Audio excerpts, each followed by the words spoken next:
नमस्कार दोस्तों, स्वागत है आपका हिंदी नॉलेज शो में। तो दोस्तों, बिल्कुल अभी अभी बहुत बड़ी खबर निकलकर सामने आई है और ये खबर सीधी भारत सरकार की तरफ से आई है, जिन्होंने ऑफिशियल तौर पर इस खबर को जारी किया है। और ये खबर नहीं, ये रूस के लिए 440 वोल्ट का झटका है, क्योंकि भारत ने यहाँ पर साफ कर दिया है, ना सिर्फ रूस को, पूरी दुनिया को, कि भारत अब वो भारत नहीं रहा कि हम आपके हाथों में खेलेंगे। ये आज का नया भारत है जो खेलों की रचना करता है, खेल का प्यादा नहीं बनता।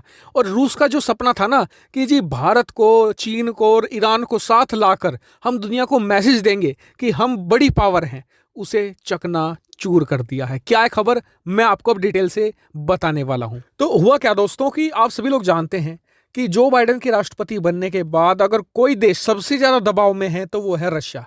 रशिया खुद तो दबाव में है ही, साथ ही उसके जो दो बड़े सहयोगी देश हैं उनकी भी हालत खस्ता है। ईरान की हालत खस्ता है, अर्थव्यवस्था चौपट है, देश बर्बादी की कगार पर है। दूसरा सहयोगी चीन, उसकी हालत भारत और अमेरिका ने मिलकर खराब करके रखी हुई है। तो ऐसे में रूस को करना क्या था? एक तो पश्चिमी देशों को यह दिखाना था कि जी हम आज की तारीख में भी बहुत ताकतवर हैं, आप हमें नहीं ला सकते, और इस प्रेशर को भी हटाना था। इसके लिए इन्होंने क्या प्लान बनाया कि सबसे पहले अपने सहयोगियों को एकजुट करना होगा और फिर पश्चिमी देशों को यह दिखाना होगा कि हम बहुत ज्यादा ताकतवर हैं।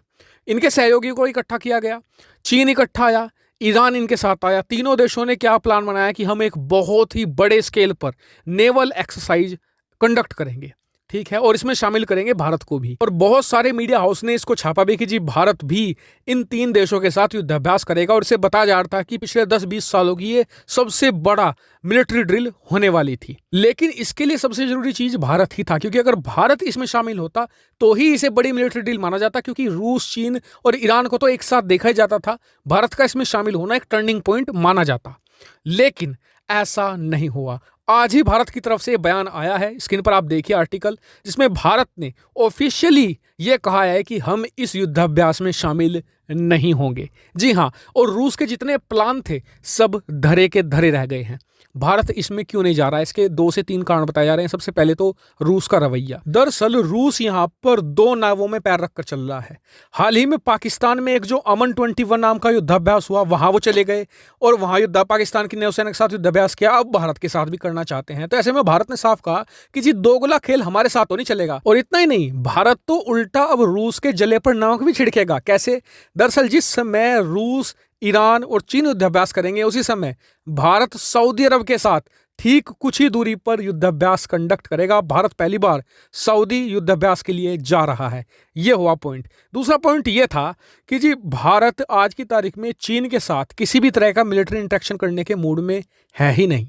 यह दूसरा कारण था। और तीसरा आखिरी कारण यह है कि भारत का आज की तारीख में सऊदी, इजराइल और अमेरिका के साथ बहुत ही क्लोज रिलेशन है, खासकर कि सऊदी और इजराइल के साथ भारत दोनों को ही नाराज नहीं करना चाहता था। और आखिरी और सबसे मोस्ट इंपॉर्टेंट पॉइंट यह था कि इस युद्धाभ्यास में बताया जा रहा था कि हिजबुल्लाह के लड़ाके भी शामिल हो सकते थे। ऐसे में भारत कभी भी किसी भी प्रकार की कोई मिलिशिया हो, कोई आतंकी संगठन हो, उनके कॉन्टैक्ट में अपनी मिलिट्री को कभी नहीं लाता है। और इसके अलावा जो आखिरी पॉइंट ये है कि जी भारत यहां पर रूस को एक मैसेज भी देना चाहता था। जो अमन 21 पाकिस्तान युद्धाभ्यास में हुआ, उसको लेकर भारत ने वो भी दे दिया है। तो यानी कि भारत के पास बहुत अच्छे और बहुत ज्यादा रीजन थे इस युद्धाभ्यास में ना जाने के, जिनको आप समझ सकते हैं कि क्यों भारत इसे साफ साफ मना कर रहा है। तो इस डिसीजन पर भारत के आपका क्या व्यू पॉइंट है? कमेंट करके जरूर बताएगा। साथ ही वीडियो को शेयर कीजिएगा और चैनल को सब्सक्राइब करना बिल्कुल मत भूलिएगा। Thank you for watching video.